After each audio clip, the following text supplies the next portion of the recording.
Here I've got Samsung Galaxy M30s, and let me show you how to change keyboard language on the following device.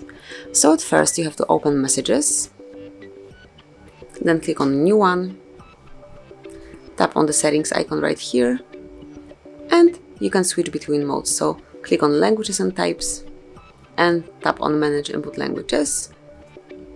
You can update languages, but I will leave it. As you can see here, you've got all available languages, and let me pick, for example, this one. We will switch off English, and let's go back to the keyboard.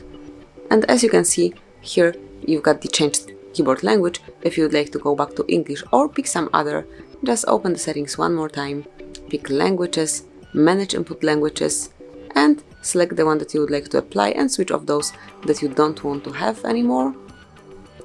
And as you can see, here it is. Now we are back in English keyboard language. So this is it. That would be all. So you can smoothly and easily change keyboard language on your device in your Samsung Galaxy M30s. Thank you for watching. Please subscribe our channel and leave the thumbs up.